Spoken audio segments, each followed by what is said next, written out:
بسم اللہ الرحمن الرحیم۔ السلام علیکم۔ اہل سرسار کی ایک قوم جسے قوم سبا بھی کہا جاتا ہے، اللہ تعالیٰ کی بے شمار نعمتوں کے اندر زندگی گزار رہی تھی۔ یہ قوم ایک عظیم تہذیب و تمدن کی مالک تھی۔ حضرت داؤد علیہ السلام اور حضرت سلیمان علیہ السلام کی باعظمت حکومتوں کے بعد ان کی حکومت زبان زدے خاص و عام تھی۔ کہا جاتا ہے کہ یہ لوگ گندم کے ملت سے آٹا پیس کر روٹیاں پکاتے تھے، لیکن اس قدر اسراف کرنے والے اور ناشکرے تھے کہ انہی روٹیوں کے ساتھ بچوں کا پاخانہ صاف کرتے تھے۔ ان آلودہ روٹیوں کو اکٹھا کرنے سے ایک پہاڑ بن گیا تھا۔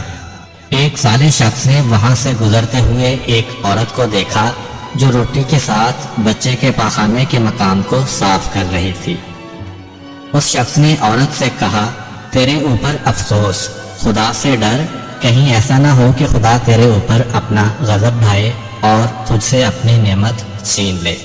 اس عورت نے جواب میں مذاق اڑایا اور مغرورانہ انداز میں کہا، جاؤ جاؤ، گویا کہ مجھے بھوک سے ڈرا رہے ہو۔ جب تک سرسار جاری ہے مجھے بھوک سے کسی قسم کا کوئی خوف نہیں ہے۔ کوئی زیادہ عرصہ نہیں گزرا تھا کہ اللہ تعالیٰ نے ہوس بازوں اور اسراف کار لوگوں پر اپنا غضب ڈھایا۔ پانی جو کہ زندگی کی بنیاد ہے ان لوگوں سے چھین لیا تھا۔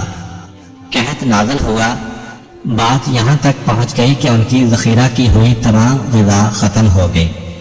آخرکار وہ مجبور ہو گئے کہ انہیں آلودہ روٹیوں پر ٹوٹ پڑے جو ان لوگوں نے اکٹھی کر کے پہاڑ کے مانند ڈھیر لگایا ہوا تھا، بلکہ وہاں سے روٹی لینے کے لیے صف لگتی تاکہ ہر کوئی وہاں سے اپنے حصے کی روٹی لے سکے۔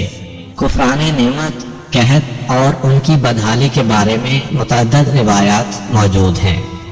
سورہ نحل کی آیت نمبر 112 اور 113 میں یوں ارشاد ہوتا ہے، اور اللہ نے اس قریہ کی بھی مثال بیان کی ہے جو محفوظ اور مطمئن تھا، اس کا رزق ہر طرف سے باقاعدہ آ رہا تھا، لیکن اس قریہ کے رہنے والوں نے اللہ کی نعمتوں کا انکار کیا تو خدا نے انہیں بھوک اور پیاس کا مزہ چکھایا، صرف ان کے ان اعمال کی بنا پر کہ جو وہ انجام دے رہے تھے، اور یقیناً ان کے پاس رسول آیا تو انہوں نے اس کی تکذیب کر دی، تو پھر ان تک عذاب آ پہنچا کہ یہ سب ظلم کرنے والے تھے۔ اسی قوم سبا کے بارے میں ایک اور واقعہ بیان ہوتا ہے کہ ان لوگوں نے اپنی زراعت کو بہتر طور پر کاشت کرنے کے لیے پانی ذخیرہ کرنے کی خاطر بلک کے دو پہاڑوں کے درمیان ایک بہت بڑا بند معرب تعمیر کیا ہوا تھا۔ سوراخ اور دوسرے پہاڑوں سے گزرا ہوا پانی اس بند میں آ کر وافر مقدار میں جمع ہو جاتا تھا۔ قوم سبا نے اس پانی سے صحیح طور پر استفادہ کرتے ہوئے وسیع و عریض اور بہت سے خوبصورت باغات لگائے اور کھیتی باڑی کو رونق بخشی۔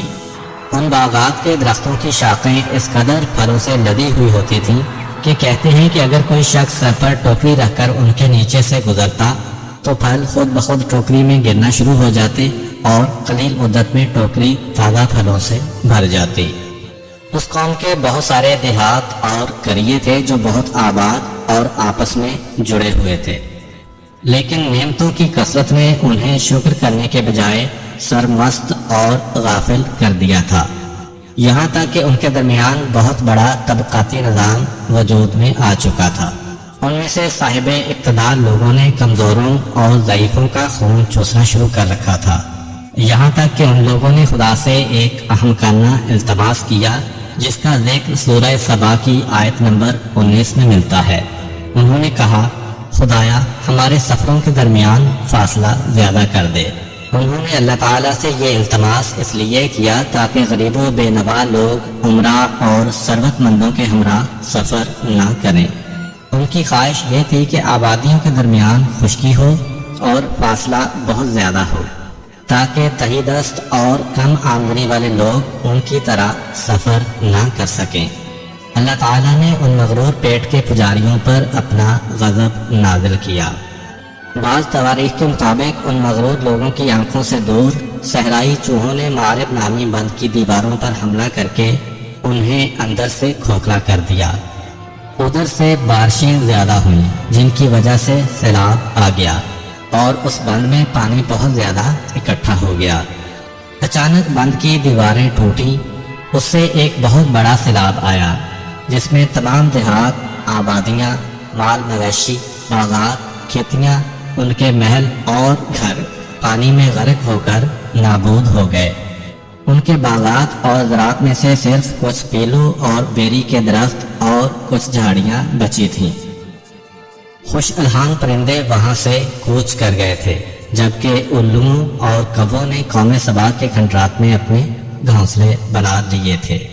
اس بات کا ذکر سورہ سبا کی آیت نمبر 15 اور 16 میں ملتا ہے، اور آخر میں سورہ سبا کی آیت نمبر 17 میں قرآن کریم میں اس واقعہ کا یوں نتیجہ نکالا ہے: یہ ہم نے ان کی ناشکری کی سزا دی ہے اور ہم ناشکروں کے علاوہ کسی کو سزا نہیں دیتے ہیں۔ امید کرتا ہوں کہ آپ کو آج کی ویڈیو اچھی لگی ہوگی۔ اگر آپ کو ہماری ویڈیو اچھی لگی ہے تو ویڈیو کو لائک کریں۔ ملتے ہیں نیکسٹ ویڈیو میں، اجازت دیجیے، اللہ حافظ۔